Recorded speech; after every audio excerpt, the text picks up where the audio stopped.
யார் யாரோ வாழ்வீரே சிலுவையை கண்டீரோ, சிலுவைக்காய் பணி செய்ய வாரீரோ. கிறிஸ்துவுக்குள் பிரியமானவர்களே, மரணத்தை ஜெயித்து உயிரோடு இழந்த ஆண்டவர் இயேசு கிறிஸ்துவின் நாமத்தினாலே என்ஜிபிஎம் நெகேமியா new generation partaker moment, SMBM salvation mission partaker moment missionary இயக்கத்தின் சார்பிலே எழுந்து கட்டவோம் வாருங்கள் நிகழ்வுக்கு உங்களை அன்போடு கூட வாழ்த்தி வரவேற்கிறோம். நம்முடைய ஆண்டவராகிய இயேசு கிறிஸ்து மரணத்தை ஜெயித்து உயிரோடு இழந்த பின்பு லூக்கா 24வது அதிகாரம் 46, 47, 48 ஆகிய வசனங்களில் மனம் திரும்புதலும் பாவ மன்னிப்பும் எருசலேம் தொடங்கி சகல தேசத்தவர்களுக்கு இந்த செய்தி சொல்லப்பட வேண்டும் என்று அவருடைய பிள்ளைகளோடு சொல்லிவிட்டு அப்படியே அவர் வானத்துக்கு எழுந்தருளி தம்முடைய பிள்ளைகளை ஆசீர்வதித்தார் என்று வேதம் சொல்கிறது. அது மாத்திரமல்ல, மார்க் 16வது அதிகாரம் 20வது வசனத்தில் அவர் சொன்ன வசனத்தை அவருடைய பிள்ளைகளோடு கூட இருந்து அடையாளங்கள் அற்புதங்கள் மூலம் வார்த்தைகளை உறுதிப்படுத்தினார். இங்கெல்லாம் அவருடைய பிள்ளைகளாக அவருடைய சீசர்கள் புறப்பட்டு சென்றார்களோ அங்கேயெல்லாம் வியாதியஸ்தர்கள் சுகமானார்கள், அசுத்த ஆவிகளுடைய சரீரத்தை விட்டு ஓட ஆரம்பித்தது, திமிர்வாதக்காரர்கள் குணமாக்கப்பட்டார்கள், முடவர்கள் எழுந்து நடக்க ஆரம்பித்தார்கள், மரித்தோர் உயிரோடு எழுந்தார்கள்.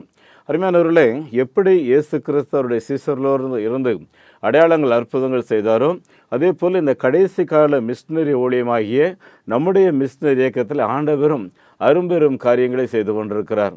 நம்முடைய இந்தியாவின் 25 மாநிலங்களிலேயும் அண்டை நாடாகிய நேபாள், பூட்டான், பங்களாதேஷ் பகுதிகளிலேயும் இந்த நற்செய்தியை அறிவிக்கிறோம். இந்தியா முழுவதும் 270 மிஷனரிமார் 250 பணி மையங்களை அமைத்து தேவனுடைய நற்செய்தியின் ஊழியத்தை செய்து வருகிறார்கள். இதுவரையிலும் செய்த ஊழியத்தின் விளைவாக சுமார் 9150 பேர் முதல் தலைமுறை கிறிஸ்தவர்களாக ஞானஸ்நானம் எடுத்து ஆண்டவரின் பெரிய கிருபையினாலே 920 கிராமங்களிலே ஆண்டவரை ஆராதிக்கிறார்கள். அவனுடைய கிருபையினாலே இதுவரையிலேயும் 70 ஆலயங்களை கட்டி கர்த்தருக்கு மகிமையை நாம் பிரதிஷ்டை செய்திருக்கிறோம். 25 இடங்களிலே ஆலய கட்டுமான வேலைகள் நடந்து கொண்டிருக்கிறது. ஒரு 10 இடங்களிலே ஆலயம் பிரதிஷ்டைக்கு ஆயத்தமாக இருக்கிறது. ஆண்டவர் சித்தமானால் இந்த மாத இறுதியிலேயும் அடுத்த மாத தொடக்கத்திலேயும் அந்த ஆலயங்கள் பிரதிஷ்டை செய்ய ஆயத்தமாக இருக்கிறது. ஜெபமணி கொள்ளுங்கள். மும்பை பேராயர் பிரபு ஜெபமணி அவர்கள் நம்முடைய குஜராத் பணித்தளங்களுக்கு வந்து அங்கு 2 ஆலயங்களை பிரதிஷ்டை செய்து அதோடு கூட கரஞ்படா என்கிற கிராமத்தில் ஒரு ஆலயத்துக்கு அஸ்திவாரம் போட்டார்கள். அஸ்திவாரம் போட்டு நம்முடைய இயக்க பணிகளை குறித்து விசாரித்து கரன்படா கிராமத்தில் ஆலயம் கட்டுவதற்கு மும்பை பேராயத்தில் ஒரு சிலர் எழுப்பி தருகிறேன் என்று சொல்லியிருக்கிறார்கள். அதற்காக நான் ஆண்டவரை ஸ்தோத்தரிக்கிறேன். அருமையானவர்களே, நம்முடைய இந்திய தேசத்தில் 4 லட்சம் கிராமங்களில் ஆலயங்கள் கிடையாது. ஒவ்வொரு கிறிஸ்தவர்களும் ஆண்டவர் உங்களை ஆசீர்வதிக்கிறபடி உங்களுடைய வசதிக்கு ஏற்ப விதத்தில் 3 லட்சம், 5 லட்சம், 7 லட்சம், 8 லட்சம் செலவில் பிரம்மாண்டமாக கர்த்தருக்கு என்று சொல்லி ஆலயங்களை கட்டி எழுப்ப உங்களை அன்போடு கூட அழைக்கிறேன். நம்முடைய குடும்பத்து பிள்ளைகள் அரசு துறையில் பணியாற்றி இல்லை பிரைவேட் கம்பெனியில் பணியாற்றி ஓய்வு பெறும்போது நம்முடைய பிள்ளைகள் ஐடி துறையில் நல்ல சம்பளத்தில் இருக்கிறார்கள். பிள்ளைகளுடைய தசம்பாகத்தின் மூலம் சீக்கிரமாக நாம் ஆலயங்கள் கட்ட முடியும். அருமையானவர்களே, கடந்த நாளில் நான் ஜம்மு காஷ்மீர் சென்றிருக்கும்போது ஜம்முவில் இருந்து புஜ் போகிற வழியில் சுமார் ஒரு 120 கிலோமீட்டர் பயங்கரமான மலைகள், சரியான பாதைகள் கிடையாது. அங்கே சென்று அந்த கடைசியாக ஒரு கிராமத்துக்கு போயிருக்கும்போது சுமார் 35 குடும்பங்கள் ஆண்டவருக்கு மகிமையாக ஆண்டவரை ஆராதிக்கிறார்கள். இவர்கள் அநேகர் பண்டிட் குடும்பங்களிலிருந்து ஆண்டவரை ஏற்றுக்கொண்டவர்கள். அது மாத்திரமல்ல, இஸ்லாம் மார்க்கத்தில் இருந்தும் ஆண்டவரை ஏற்றுக்கொண்டவர்கள். அவருடைய ஒருவர் கையில் கூட பைபிளும் கிடையாது. அதே சமயம் இங்கே அந்த பகுதியிலேயே ஒரு கிறிஸ்தவ ஆலயம் கிடையாது. கர்த்தர் நடத்தினார் என்றால் அங்கே ஒரு ஆலயம் கட்ட வேண்டும், அதற்காக ஜெபமணி இடங்கள் இடம்லாம் ஆயத்தமாக இருக்கிறது. அதோடு கூட பஞ்சாபில் டேஹே மூர்த்தி அப்படின்ற ஒரு புதிய இன மக்களை சந்தித்தேன். இவர்கள் இஸ்லாம் மார்க்கத்தை சார்ந்தவர்கள். ஆனால் அதே சமயம் பிச்சை எடுக்கிற தொழில், பெண்கள் கல்யாணங்களில் போய் நடனம் ஆடுகிற தொழிலை செய்கிறார்கள். இவர்களுக்கும் ஒரு ஆலயம் பிரதிஷ்டை செய்துவிட்டு ஒருவர் கையில் கூட பைபிள் கிடையாது. அருமையானவர்களே, ஜெபம் பண்ணி தீர்மானம் எடுத்திருக்கிறோம். ஆண்டவர் நடத்தினார் என்றால் ஒவ்வொரு குடும்பத்திற்கு ஒரு பைபிள், 12 வயதுக்கு மேற்பட்டவர்களுக்கு ஒரு பைபிள் கொடுக்க வேண்டும். வேதாமம் கொடுக்க ஏவப்படுகிறவர்கள் நேரடியாக எந்த மொழியில் நீங்கள் வேதாமம் கொடுக்க விரியப்படுகிறீர்களோ அந்த மொழியில் அங்கேயே வாங்கி அனுப்புவதற்கு ஆண்டவர் நடத்தினார் என்றால் ஒரு வேதாமத்திற்கு 300 ரூபாய் தேவை. ஜெபித்துக் கொள்ளுங்கள். அருமையானவர்களே, நம்முடைய தேசமெங்கிலேயும் இந்த நற்செய்தி ஊழியத்தை செய்கிற நம்முடைய 270 மிஷினரிமார்களையும் அவருடைய குழந்தைகளை படிக்க வைக்கிறதற்கு நாம் இதுவரையிலையும் பிரயாசப்படவில்லை. ஒரு குடும்பத்திற்கு அதிகபட்சம் 3 குழந்தைகள்னு யோசித்திருக்கிறோம். கிட்டத்தட்ட ஒரு 400 பிள்ளைகள் வருகிறார்கள். ஒரு குழந்தையை படிக்க வைக்கிறதற்கு நமக்கு 1000 ரூபாய் தேவை. நீங்கள் ஜெபம் பண்ணிடுங்க. உங்கள் வீட்டில் வளர்கிற ஒரு பிள்ளையை போல் ஒரு மிஷினரி குழந்தையை எடுத்து படிக்க வைங்க. ஆதிவாசி பிள்ளைகளுக்கு 600 ரூபா வாங்குகிறோம். 458 குழந்தைகள் விடுதிகளில் படித்து கொண்டிருக்கிறார்கள். அதோடு கூட 25 இடங்களில் ஆலை கட்டுமான வேலைகள் நடந்து கொண்டிருக்கிறது. நம்முடைய இயக்கத்தில் மிஷினரிகளாக இணைவதற்கு ஏற்கனவே உங்ககிட்ட அடிக்கடி சொல்லிக்கிட்டு இருக்கிறேன். இன்னொரு 450 அப்ளிகேஷன் நம்முடைய இயக்கத்தில் காத்திருக்கிறது. நம்ம மிஷினரிகளை கூடுதலாக எடுத்தோன்னா இன்னும் கூடுதலாக ஞானஸ்நானம் கொடுக்கலாம். அதோடு கூட நம்முடைய விசுவாசிகளுடைய குழந்தைகளை படிக்க வைக்க வேண்டும் என்று 22 இடங்களில் அவர்களுக்கு டியூஷன் சென்டர், பகல் நேர பராமரிப்பு நடத்துகிறோம். அருமையானவர்களே, இந்த பகல் நேர பராமரிப்பு நடத்துகிற அந்த டீச்சர்ஸுக்கு 2000 ரூபா சேலரி கொடுக்கறது தீர்மானித்திருக்கோம். அதற்காக ஜெபம் பண்ணிடுங்க. விபிஎஸ் இந்த நாட்களில் பல இடங்களில் நடந்து கொண்டிருக்கிறது. இதன் மூலம் 25,000 கிராமங்களை 25,000 குழந்தைகளுக்கு நற்செய்தி சொல்வதற்கு தீர்மானம் எடுத்து உழைத்து கொண்டிருக்கிறோம். எங்களுக்காக ஜெபம் பண்ணிடுங்க. ஒவ்வொரு மாதமும் 200லிருந்து 300 ஆத்துமாக்கள் நம்முடைய இயக்கத்தின் மூலமாக ஞானஸ்நானம் எடுத்து 10 அல்லது 12 சபைகள் புதிதாக உருவாக்கி கொண்டிருக்கிறது. இந்த மிஷினரி இயக்கம் எந்த ஒரு குறிப்பிட்ட சபையில் ஒரு சிஎஸ்சி, ஒரு சிஎன்ஐ, ஒரு டிஎல்சி, ஒரு பிரஸ்பெட்டேரியன் அப்படி எந்த சபைக்கும் சொந்தமானதல்ல. மாறாக நற்செய்தி அறிவிக்கிற ஒரு அமைப்பு. அறியப்படாத மக்கள் ஒருவர் கூட இருக்கக்கூடாது. இந்தியர்கள் ஒருவர் கூட நரகம் போகக்கூடாது. ஒவ்வொருடைய பெயர்கள் ஜீவ புஸ்தகத்தில் எழுதப்பட வேண்டும் என்ற பாரத்தோடு கூட ஜெபம் பண்ணிக்கிட்டு இருக்கிறோம். அருமையானவர்களே, நாம் மாதந்தோறும் ஆத்ம சவால் என்ற ஒரு பத்திரிகை வெளியிடுகிறோம். இந்த பத்திரிகை ஒரு கிறிஸ்தவர்கள் கூட வெறுமனே நாம் ஆண்டவரை சந்திக்கக்கூடாது. ஏனென்றால் ஒவ்வொருவரும் ஆத்மாவை நாம் ஆதாயம் செய்ய வேண்டும். லூக்கா 15:10 மனம் திரும்புகிற ஒரு பாவி நிமித்த மிகுந்த சந்தோஷம் உண்டாயிருக்கும் என்று எழுதியிருக்கிறது. ஆகவே உங்கள் பெயரை ஜீவ புஸ்தகத்தில் எழுதப்படுவதற்கு நீங்கள் ஆண்டவரை சந்திக்கும்போது வெறுமனே சந்திக்கக்கூடாது. ஆகவே இந்த மிஷினரி இயக்கங்களுக்காக ஜெபம் பண்ணிடுங்க. அதோடு கூட பணித்தளங்களில் ஆலயங்கள் கட்டி எழுப்புவதற்கு இடங்கள் வாங்க வேண்டியிருக்கு. ஆலயங்களை சரியாக உருவாக்க வேண்டியதாக இருக்கிறது. இதற்கென்று ஒரு சிறப்பு பெட்டி வைத்திருக்கிறோம். இந்த பெட்டியை உங்கள் வீட்டில் வாங்கி வைத்து உங்கள் வீட்டில் நடக்கிற நல்ல காரியங்கள், பிள்ளைகள் நல்ல மார்க் எடுக்கும்போது, நல்ல வேலை கிடைக்கும்போது, பிள்ளைகளுக்கு திருமணம் ஒழுங்காகும்போது, குழந்தைகளுக்கு குழந்தை பிறக்கும்போது கர்த்தருக்கு நன்றி காணிக்கையாக நீங்கள் எடுத்து வைக்கலாம். ஆண்டவர் சித்தமான இது நீங்கள் நிறைஞ்சதுக்கப்புறம் எங்களுக்கு ஃபோன் பண்ணிங்கன்னா எடுத்துகிட்டு போய் இதை ஆலயம் கட்டுக்கிற காரியங்களுக்காக பயன்படுத்தும். இதற்காக ஜெபம் பண்ணிடுங்க. நம்முடைய எல்லா ஃபீல்டு மிஷினரிஸ்க்கும் நம்முடைய விசுவாசிகளுக்கும் முறையான பயிற்சிகளை கொடுத்து ஒவ்வொருவரையும் டிசைபிள் மேக்கிங் மூமெண்ட், ஆத்மாவை ஆதாயம் செய்கிற வீரர்களாக உருவாக்க வேண்டும். அதே போல் ஒரு பீப்புள் குரூப் மூமெண்ட்டாக நாம் எழும்ப வேண்டும். என்னை கேளும் ஜாதிகளே உங்களுக்கு சொந்தமாக தருவேன் என்று சொல்லி ஆண்டவர் சொல்லியிருக்கிறார். ஜனங்களை நான் கர்த்தருக்காக எழுக்க வேண்டும். இதற்காக ஜெபம் பண்ணிடுங்க. எஸ்எம்பிஎம் என்ஜிபிஎம் ஒரு தரிசனம் பெற்ற மிஷினரி இயக்கம். 2030க்குள்ளாக ஆண்ட வருகை தாமதிக்கும் என்றால் 10,000 கிராமங்களிலே சபைகள் உருவாக்க வேண்டும். 1000 கிராமங்களிலாவது ஆலயங்கள் கட்டிவிட வேண்டும். இயக்கத்தின் மிஷினரிகளுடைய எண்ணிக்கை 1000ஆக இருக்க வேண்டும் என்று சொல்லி ஜெபம் பண்ணி முயற்சி கொண்டிருக்கிறோம். அது மாத்திரமல்ல, ஒவ்வொரு 3 ஆண்டுக்கு ஒரு முறை மிஷினரிகளுக்கான கான்ஃபரன்ஸ் நடத்துவோம். இந்த ஆண்டில் வாரங்களில் இருக்கிற Judson Abraham gift of Jesus ministry கேம்பஸில் இந்த நிகழ்வுகளை ஒழுங்கு செய்கிறோம். கிட்டத்தட்ட ஒரு 15 லட்சம் ரூபாய் ட்ராவல் உணவுக்கென்று தேவை இருக்கும். ஆண்டவரால் ஏற்படக்கூடிய ஒரு 15 பேர் எங்களுக்கு தேவை. நீங்கள் எதற்காக ஜெபம் பண்ணி கொள்ளும்படி உங்களை அன்போடு கூட நான் கேட்டுக்கொள்கிறேன். அருமையானவர்களே, கடந்த நாளில் ஒரு அண்ணன் ஒரு ஆலயம் கட்டுவதற்காக காணி கொடுத்தா அவனுடைய மகனுடைய வெட்டிங்கில் வந்த அந்த மொய் பணத்தை அப்படியே ஆலயம் கட்டுறதுக்காக கொடுத்தாங்க.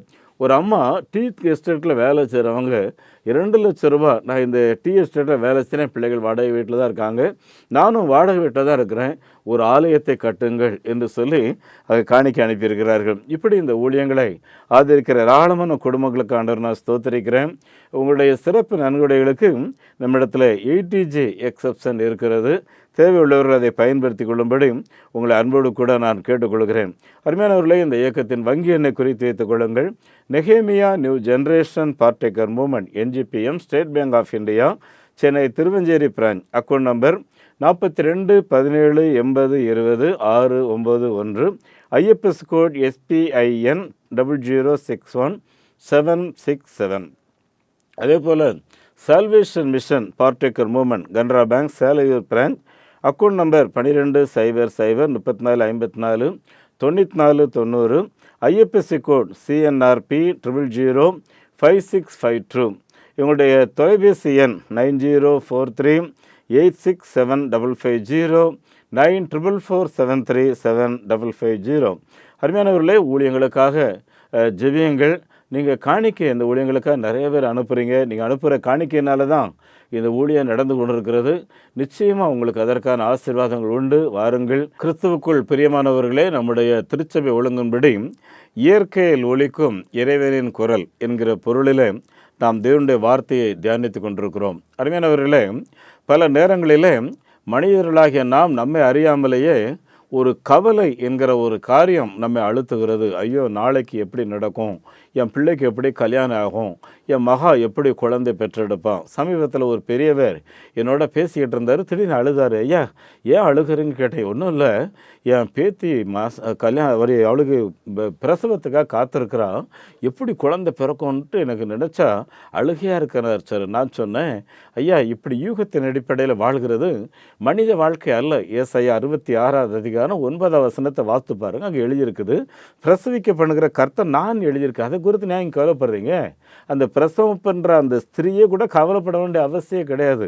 அது அவர் செய்கிற காரியம். ஏன் இதற்காக கவலைப்பட வேண்டும்? என் அன்புக்குரிய ஆண்டுடைய பிள்ளைகளே, இப்படி யூகத்தின் அடிப்படைகளில் நம்மிலே பலர் கவலை கண்ணீர் பார்த்துக்குங்க. இந்த கவலை கண்ணீரோடு சேர்ந்து அப்புறம் பயமும் நம்மை சூழ்ந்து கொள்கிறது. சமீபத்தில் அமெரிக்காவில் ஒருவனுக்கு மரண தண்டனை என்று கோர்ட்டு தீர்ப்பு கூறிவிட்டது. அப்புறம் அந்த மரண தண்டனை நிறைவேற்றுவதற்கான நாள். அதில் என்ன அப்படின்னா, அவனுக்கு ஒரு விஷ பாம்பை அவனுடைய உடலில் ஏவிட்டு அந்த பாம்பை அவனை கடிச்சு கொள்ளணும். இதுதான் அங்கே போட்ட தீர்ப்பத்துக்குங்க. இது அவனுக்கும் நல்லாவே தெரியும். ஆகவே அவனுடைய கண்ணை கட்டிட்டாங்க. ஒரு சேரில் உட்கார வச்சுட்டு பாம்பை வரல, ஒன்றும் வரல. ஒரு டாக்டரை போய் ஒரு சின்ன இந்த குண்டூசி எடுத்து அவன் காலில் 2-3 தடவை குத்த சொல்கிறார். அவ்வளோதான். குத்துனதான் பார்க்கணும், பயங்கர சத்தத்தோட அப்படியே அலறி கொஞ்ச நேரத்தில் செத்து போயிட்டான். பார்த்துக்குங்க. பாம்பு கிடைக்கல, ஒரு சாதாரண ஊசி. என் அன்பானவர்களே, பயம் ஒரு காரியத்தை மனசில் நினச்சிக்கிட்டா அதுவே அவனை சாபத்துக்கு நேராக, மரணத்துக்கு நேராக அழைத்து போய் விடுகிறது. ஆகவே தான் தேவனுடைய பிள்ளைகளாகிய நம்மை பார்த்து ஆண்டவர் சொல்லும்போது பயப்படாதிருங்கள், கவலைப்படாதிருங்கள் என்று இயேசு சொன்னார். என் அன்புக்குரிய ஆண்டோடைய பிள்ளைகளே, நம்மிலே ஒருவரும் நாளைக்கு என்ன நடக்கும், நாளை மறுநாள் என்ன நடக்கும்னு சொல்லி கவலைப்படாமல் அந்தந்த நாளில் இன்றைக்கு தேவன் என்னை நடத்தியிருக்கிறார், நாளைக்கு அவர் என்னை அற்புதமாக நடத்துவார், இன்றைக்கு வானத்து மன்னாவை எனக்கு அனுப்பி வைத்தார், நாளைக்கும் வானத்து மன்னாவை எனக்கு அனுப்பி வைப்பார், இன்றைக்கு மகிமையான உடை எனக்கு தந்தார், நாளைக்கும் இதே மாதிரி மகிமையான உடையை எனக்கு தருவார் என்று சொல்லி நம்மில் ஒவ்வொருவரும் விசுவாசத்தோடும் தேவனை மாத்திரம் எதிர்பார்த்து காத்திருக்க வேண்டும். என் அன்புக்குரிய தேவனுடைய பிள்ளைகளே, ஆகவே நாளைக்காக கவலைப்படாதிருங்கள், நாளைக்காக சேர்த்து வைக்காதிருங்கள் என்று வேதம் சொல்லவில்லை. அன்றைக்கு ஆண்டவர் 5 அப்பம் 2 மீனை 5000 பேர் கொடுத்துவிட்டு மீதமானவர்களை பார்த்து என்ன சொன்னார்? இவைகளை சேர்த்து வையுங்கள், ஒன்றும் சேதமாகாதபடி காத்து கொள்ளுங்கள் என்று இயேசு சொன்னார். ஆகவே அன்புக்குரியவர்களே, நாம் சேமித்து வைக்கிறது தவறு அல்ல. அது நம்முடைய எதிர்காலத்துக்கு, பிற்காலத்துக்கு அது உதவியாக இருக்கும். ஆனால் அந்த சேமிப்பின் மேலே உங்களுடைய நம்பிக்கையை வைத்து விடாதுங்க. இயேசு சொன்னார், ஐஸ்வர்யம் விருத்தியாகும்போது உன்னுடைய மனதை அந்த ஐஸ்வர்யத்தின் மேல் வைத்து விடாதே என்று சொன்னார். என் அன்பானவர்களே, பலர் இந்த ஐஸ்வர்யத்தின் மேலே நம்பிக்கை வைத்ததுனால தான் நிறைய பேருக்கு சந்தோஷம் கிடையாது, நிறைய பேருக்கு சமாதானம் கிடையாது, மனசில் நிம்மதியே கிடையாதுங்க. அருமையானவர்களே, நான் இயேசு கிறிஸ்துவை சொந்த இரட்சகராக ஏற்றுக்கொண்டு 43 வருஷம் ஆச்சு. இந்த 43 வருஷத்தில் அளவு கடந்த சந்தோஷத்தை, அன்றைக்கு பெற்றுக்கொண்ட மகிழ்ச்சியை இன்றைக்கு வரைக்கும் நான் அனுபவித்து கொண்டிருக்கிறேன். இந்த மகிழ்ச்சி உங்களுக்கும், உங்களுடைய குடும்பத்துக்கும், உங்களுடைய பிள்ளைகளுக்கும், 1000 சந்ததிக்கும் அது உண்டாகும். பார்த்துக்குங்க. என் அன்புக்குரியவர்களை, இதை யாரும் எடுத்து போடவே முடியாது. அன்றைக்கு பேதுருவை நாளைக்கு கொலை செய்யணும் அப்படின்னு சொல்லி தான் அன்றைக்கு இருந்த ஏரோது அரசர் பிடித்து ஜெயிலில் அடைத்து வைத்திருந்தார் என்று சொல்லி அப்போஸ்தலர் 12 வாசிக்கிறோம். ஆனால் பேதுருவை பாருங்கள், நல்ல நிம்மதியாக தூங்கிட்டு இருக்கிறாரு. தேவதூதன் உள்ளே வர்ற சத்தம் கூட அவர் கேட்கல, அவ்வளவு ஒரு குரட்டை தூக்கம். பார்த்துக்குங்க. ஆனால் வந்து இடுப்பில் தட்டுறாரு. ஏன் இடுப்பில் தட்டுறாரு? அவர் அயர்ந்த நிறுத்தர். எப்படிங்க பேதுருவால் தூங்க முடியும்? நாளைக்கு அவருக்கு தூக்கு தண்டனை நல்லா தெரியுமா? எப்படி அவரால் தூங்க முடியும்? எல்லாவற்றையும் கர்த்தர் பார்த்து கொள்வார். அந்த விசுவாசம் தான். பார்த்துக்குங்க. நண்பான ஆண்டுடைய பிள்ளைகளே, உங்களுடைய வாழ்க்கையிலையும் நாளை தினத்தை குறித்து பயந்து நடுங்கி இன்றைக்கே நீங்கள் செத்து போயிடாதீங்க, உற்சாகத்தோடு கூட இருங்க. அருமையானவர்களே, பாகிஸ்தான் முன்னாள் பிரதமர் பூட்டோ அவர்களுக்கு அன்றைக்கு இருந்த கோர்ட் வந்து தூக்கு தண்டனை சொல்லி போட்டாங்க. அது ஒரு பக்கம் வைங்களேன். ஆனால் அந்த தூக்கு தண்டனைக்கு ஒரு நாளைக்கு முன்னக்கூட்டியே அவர் வந்து கிட்டத்தட்ட 90% செத்த மாதிரி தான். செத்து போன பிணத்தை தான் தூக்கிட்டு போய் அருமையானவர்கள் அந்த கயிறில் மாட்டி வச்சாங்க. ஆனால் யாழ்ப்பாணம் சிறையில் இருந்த ஒரு தேவனுடைய மனிதன், அவர் ஒரு கொலை செய்து விட்டார். ஆகவே சிறைச்சாலையில் இருந்தார். கொலை செய்த உண்மை. கோர்ட் அவருக்கு மரண தண்டனையை நியமித்து விட்டது. ஆகவே மரண தண்டனை நிறைவேற்றுகிற அந்த நாளில் அந்த அந்த தூக்கு மரத்தில் நிற்கிறாரு. நிற்கும்போது அவர்கிட்ட கேட்குறாங்க, உங்களுக்கு ஏதாவது ஆசை உண்டான்னு சொல்லி அவர் சொல்கிறாரு, ஒன்றும் எனக்கு ஆசை இல்லை, ஒரே ஒரு காரியம், நான் இப்பொழுது கண்களை மூடினாலும் ஏசப்பாட்ட போகிறேன், அந்த ஒரு வார்த்தையை மாத்திரம் நான் ஜனங்களுக்கு சொல்லணும்னு சொல்லிட்டு சொல்கிறாராம், ஐயா நான் கொலை செய்தது உண்மை, கோர்ட் எனக்கு மரண தண்டனை கொடுத்ததுனால நான் இப்போ சாக போகிறேன், ஆனால் இயேசு என்னுடைய பாவங்களை மன்னித்து விட்டார், நான் எங்கள் கண்களை மூடினேன்னா இயேசுவோடு என்னுடைய கண்களை திறப்பேன் அப்படின்னு சொல்லிவிட்டு, இயேசு நேசிக்கிறார், இயேசு நேசிக்கிறார், இயேசு என்னையும் நேசிக்க யான் செய்த தவமோ எவமோ. ஆம்பிராமார்களே, இயேசு என்னை நேசிக்கிறார். இவ்வளோ சந்தோஷமாக பாடல் பாடி அந்த தூக்குகீரை எடுத்து அப்படியே தலையில் மாட்டிக்கிட்டு பட்டனை தட்டுங்க அப்படின்னாராம். கொஞ்சம் யோசித்து பாருங்களேன், மரணம் எப்பொழுது வேணுமாலாம் சந்திக்க, ஆனால் இயேசுவை சந்திக்க போகிறேங்கிற அந்த விசுவாசம் எவ்வளோ பெரிய மனமகிழ்ச்சியை கொடுக்குது இல்லையா என் அன்பான தேவனுடைய பிள்ளைகளே. ஆகவே சந்தோஷமாக இருங்கள். பவுல் அந்த செசரியா திருச்சபையிலிருந்து பிலிப்பு நிருபத்தை எழுதுகிறார். அந்த நிருபத்தை எழுதும்போது ஒரு சிறைச்சாலை கைதி கிட்டத்தட்ட ஒரு 30 முறைக்கு அதிகமான இடத்துல நீங்கள் சந்தோஷமாக இருங்கள், நீங்கள் மகிழ்ச்சியாக எப்படிங்க ஒரு சிறைச்சாலை கைதி மகிழ்ச்சியை குறித்து சந்தோஷத்தை குறித்து எழுத முடியும்? ஆனால் அவருக்கு தெரியும், சிறைச்சாலையும் ஒன்று தான், ரோடம் ஒன்று தான், சரியா, வீடும் ஒன்று தான், சிறைச்சாலையும் ஒன்று தான். ஏன்னா என் ஆண்டவராக இயேசு கிறிஸ்து இங்கேயும் என்னோட இருக்கிறார், அங்கேயும் இருக்கிறார்.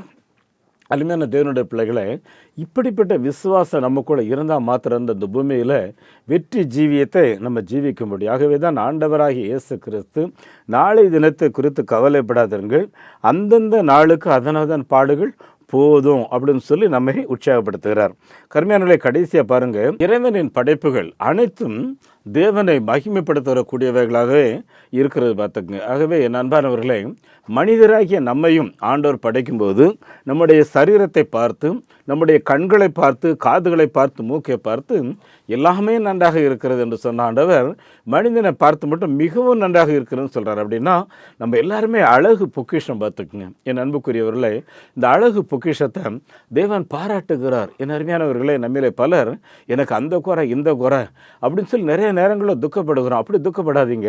இறைவனின் படைப்பில் நாம் மகிழ்ச்சியானவர்கள், நாம் திறம்பட உருவாக்கப்பட்டவர்கள். ஆகவே தான் மனிதனை படைத்த ஆண்டவர் மனித வர்க்கத்துக்கே படைப்பின் மகுடமாக மனிதனை படைக்கி வைத்து முதல் கல்யாண வீடு, அவருடைய முதல் அற்புதத்தை ஒரு கல்யாண வீட்டில் தான் செய்கிறார் இல்லையா. ஒரு பார்க்கில் ஒருத்தன் ரொம்ப உடஞ்சி போய் அழுதுகிட்டே இருக்கான்.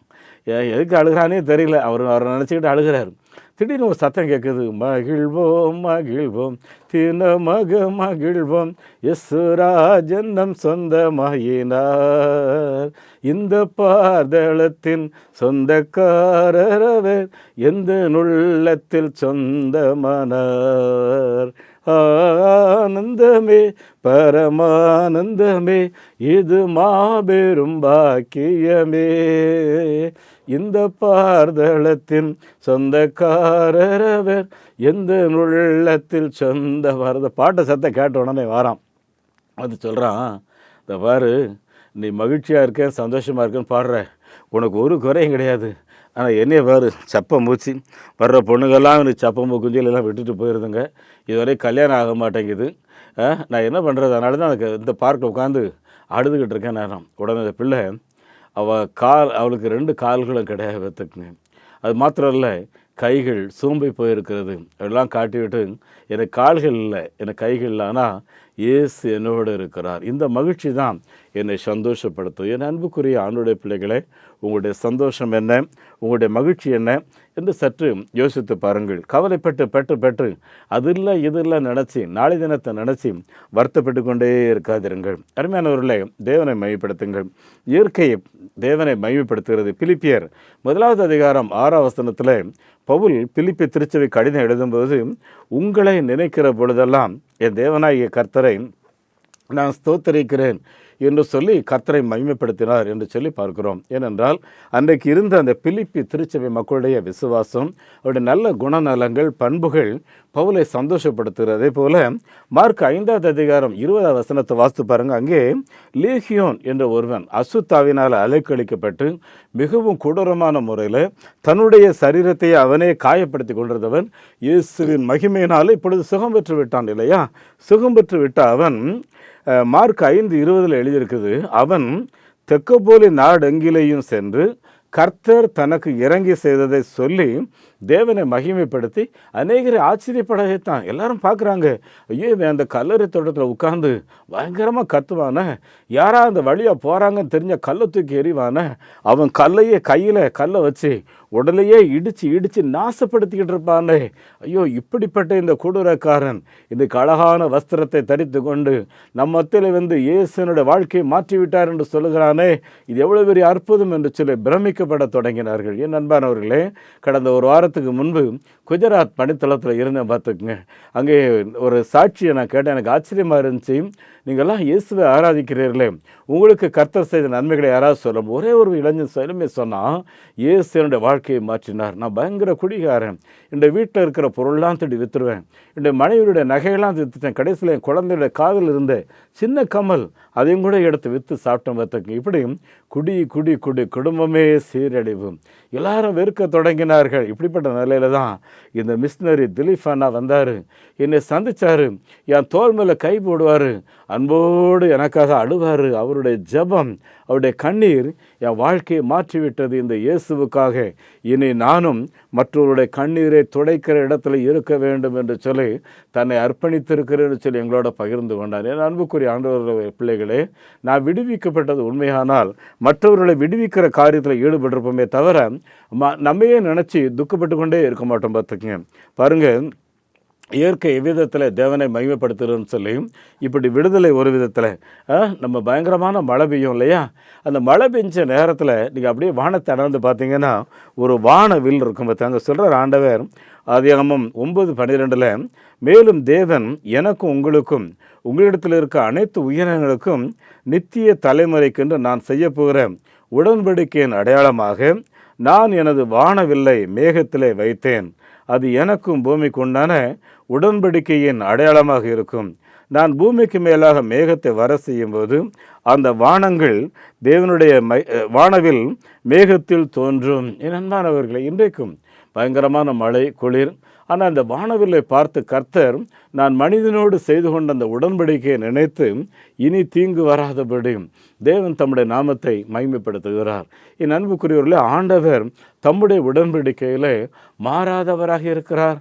நீங்கள் எத்தனை தடவை நிறைய கவனண்டை முறித்து போட்டிருக்கிறோம்ல, ஆனால் இயேசு கிறிஸ்து ஒரு நாளும் உடன்படிக்கையை முறித்து போடவே மாட்டார். பார்த்துக்குங்க. மேலும் சங்கீதக்காரர் சொல்லும்போது சங்கீதம் 19:1 சொல்கிறாரு, வானங்கள் தேவனுடைய மகிமையை கூறுகின்றன, தேவனுடைய கரங்கள் செய்த நல்ல கிரியைகளை ஆகாயத்து எல்லா மட்சங்களும். நீங்கள் வானத்தை அண்ணாந்து பாருங்கள், அங்கே இருக்கிற சூரியன், அங்கே இருக்கிற நட்சத்திரங்கள், அங்கே இருக்கிற எல்லா விதமான விண்மீன்கள் எல்லாமே தேவனை மகிமைப்படுத்தி கொண்டிருக்கின்றன. என் அன்புக்குரியவர்களே, அவைகள் எண்ணிக்கையே கூடாது. சொல்கிறாரு, வானத்து நட்சத்திரங்களோ என்ன கூடுமா என்ன அப்படிங்கிற எண்ணக்கூடாத நட்சத்திரங்களுக்கு அவர் பெயர் சொல்லி அழைக்கிறார் என்று எழுதியிருக்கிறது. என் அன்புக்குரிய தேவனுடைய பிள்ளை, இப்படிப்பட்ட ஞானம் நிறைந்த ஆண்டவர் உங்கள் ஒவ்வொருவருடைய பெயரும் அவருக்கு தெரியும். பார்த்துக்குங்க, உங்கள் குணம் அவருக்கு தெரியும், உங்கள் முகம் எப்படி இருக்குன்னு சொல்லி அவருக்கு தெரியும். இன்னும் எல்லாருமே மறந்துட்டாங்க சொல்லி நிறைய நேரங்களில் அங்கலாய்ப்போடு இருக்கிறீங்க. நினைக்காதீங்க, இயேசு உங்கள் மேலே நினைவாக இருக்கிற. சொல்கிறாரு, ஒரு தகப்பன் தன் குழந்தையை தோளின் மேல் சுமப்பது போல, ஒரு கோழி தன் குஞ்சுகளை செட்டையின்கீழ் அரவணைக்கிறது போல நான் உன்னை அரவணைப்பேன், உன்னை பாதுகாப்பேன் என்று சொல்லுகிறார். ஆகவே என் அன்புக்குரிய ஆண்டவருடைய பிள்ளைகளை, இயற்கை எப்படி நம்மை பராமரிக்கிறதோ பாதுகாக்கிறதோ அதே போல் நாமும் இறைவனுடைய மகிமையை நினைத்து கர்த்தரை மகிமைப்படுத்த வேண்டும். அது மாத்திரமல்ல அருமையானவர்களே, வெளிநாட்டில் இருந்து வந்த மிஷினரிமார் நமக்கு நற்செய்தி மாத்திரம் கொண்டு வரல பார்த்துக்குங்க, அவர்கள் அனுபவித்த இயற்கை வளங்களை நமக்கு கொண்டு வந்தார்கள். நான் சிம்லா போயிருக்கும்போது அந்த பகுதியில் பார்த்தீங்கன்னா சிம்லா சிட்டியை உருவாக்கினவரே கிறிஸ்டியன் என்ற ஒரு மிஷினரி, டேவிட் கிறிஸ்டியன் ஒரு மிஷினரி தான் சிம்லாவே உருவாக்கியிருக்கார். உருவாக்கின மாத்திரம் இல்லை, அந்த பகுதியை சுற்றிலும் ஆப்பிள் மரங்களை நட்டு வைத்து அவங்க ஊரில் அவங்க சாப்பிட்ட ஆப்பிள் மரங்களை இன்றைக்கி நம்ம நாட்டிலே விளைகிற அளவுக்கு ஏற்பாடு செய்திருக்கிறார்கள். அதே போல் காப்பி எஸ்டேட், அதே போல் தரமான கல்வி, நாகரிகமான வாழ்வு, அது மாத்திரம் இல்லை, தேயிலை இருக்குல்ல, தேயிலை கூட வெளிநாட்டிலேருந்து நம்ம நாட்டுக்கு கொண்டு வந்தது தான் பார்த்தீங்க. அன்புக்குரியவர்களே, வெளிநாட்டு மிஷினர்கள் சுவிசேஷம் மாத்திரமல்ல, அவர்கள் அனுபவித்த அத்தனை ஆசீர்வாதங்கள் எல்லாவற்றுக்கும் மேலாக உயர்ந்த கல்வியையும் நமக்கு தானமாக கொடுத்து நம்மை அழகாக பராமரித்து அழகிய மனிதர்களாக உருவாக்கி இருக்கிறார். ஒருவேளை இப்படி தேவனால் அழகிய மனிதர்களாக உருவாக்கப்பட்டிருக்கிற நாம் தேவனுக்கு நன்றி செலுத்தணும். யோசித்து பாருங்க. அருமையானவர்களே, நம்ம நாட்டில் மிஷினரியாக இருந்த ஸ்டீபன் நீல் என்ற மிஷினரி சொல்லும்போது என்ன சொன்னாராம் தெரியுமா? எங்கெல்லாம் ஜனங்கள் நல்லா உடை உடுத்துகிறார்களோ, எங்கெல்லாம் நல்ல கல்வி இருக்குதோ, நல்ல அழகான வீடு இருக்குதோ, அந்த பூமியை தோண்டி பாருங்கள், இந்த நாகரிகத்து காரணமாக ஒரு மிஷினரியோட எலும்பு கூட அங்கே புதைக்கப்பட்டிருக்குன்னு சொல்லி சொன்னார். ஒருவேளை மிஷினரிகள் வராமல் இருந்தால் கோமணம் தானே பாய்ச்சிட்டு இருந்திருப்போம். நம்முடைய பெண்களுக்கு அருமையானவர்களே ப்ளவுஸ் போடுறதுக்கு அனுமதி இல்லை தெரியுமா? சேலை எடுத்துப்படி மேலே போடுறதுக்கே அனுமதி கிடையாது. அருமையானவர்களே, மானங்கள் என்று உண்டே இறைவன் அன்றைக்கு ஆதாம் ஏவாள் தோட்டத்தில் வைத்து அனுப்பும்போதே அவளை மறைத்து தானே அனுப்பி வைத்தார் எழுதியிருக்கு. ஆனால் நம்ம நாட்டில் இருந்த பாரம்பரியம் இந்த குறிப்பிட்ட இனம் இப்படித்தான் இருக்க வேண்டும் என்று சொல்லி வைத்திருந்தார்களே, இதெல்லாம் மாற்றினவர்கள் மிஷினரிகள் இல்லையா? நிறைய சரித்திரத்தை சொல்ல முடியும். அருமையானவர்களே, திருநெல்வேலி, தூத்துக்குடி, கன்னியாகுமரி பகுதிகளில் அருமையானவர்களே அங்கே வாழ்ந்து கொண்டிருந்த 4000 பெண்களுக்கு பிராணுவதி போடுறதுக்கு அனுமதி கிடையாது. ஒரு முறை மிஷினரி ரேனியஸ் அவர்கள் கிராம ஊழியங்களுக்காக போகிறாரு.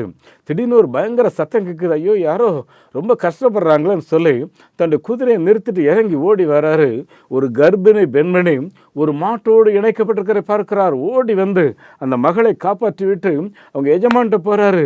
இந்த மகள் செய்த கடன் என்ன, இவள் மேலே உள்ள குற்றச்சாட்டு என்னன்னு சொல்லும்போது இந்த எஜமானை எதிர்த்து பேசிவிட்டாள் என்ற ஒரே குற்றச்சாட்டு, கொடுக்க வேண்டிய பணத்தை கொடுத்த பெண்மணி மீட்டார். பார்த்துக்குங்க. என் அன்புக்குரிய தேவனுடைய பிள்ளைகளை, இப்படி எத்தனையோ காரியங்களை மிஷினரிகள் மூலம் நம்ம பெற்றிருக்கிறோம். இன்னொரு நடந்த காரியங்களை சொல்கிறேன். ரோட்டில் உட்காந்து ஒருத்தன் பிச்சை கேட்டுட்டு இருக்கான். அவன்கிட்ட அவர் சொல்கிறார், முதலாளி நீ வாய் அவங்க கூட, உனக்கு நான் ஒரு பிஸ்னஸ் ஆரம்பித்தாரேன், நீ அதில் 10% ஒரு 100 ரூபா சம்பாதிச்சா 10 ரூபா கொடுப்பான்னு சொல்லி அருமையான ஒரு 1 லட்ச ரூபா கொடுத்து பிஸ்னஸ் ஆரம்பிக்கிறாரு. 1000 ரூபா சம்பாதிக்கிறான், 100 ரூபா கொடுத்துட்டான். அந்த மாத இறுதியில் பார்த்தீங்கன்னா மாதந்தோறும் 1 லட்ச ரூபா கொடுக்க வேண்டிய அளவு கொண்டு வருமானம் மனசில் நினச்சானா, இந்த ஆள் கொடுத்ததே 1 லட்ச ரூபா, ஆனால் இப்போ இந்த ஆளுக்கு 1 லட்ச ரூபாய்க்கு மேலே தசமாக வேறு இன்னும் முதலீடு வேறு இருக்குது, ஏன் இவருக்கு கொடுக்கணும், இனி கொடுக்க முடியாதுன்னு சொல்லி தீர்மானிச்சானா. அதே போல தான் நம்மிலே பலர் இருந்து கொண்டிருக்கிறோம். பார்த்துக்குங்க. தேவனுடைய பிள்ளைகளே, தேவன் உங்களை ஆசீர்வதித்த ஆசீர்வாதத்துக்கு ஏற்ற விதத்தில் தேவராஜ்யத்தின் விருத்திக்காக மிஷினரி பணிக்காக உங்களுடைய சிந்தைகளை திருப்பி பாருங்கள்.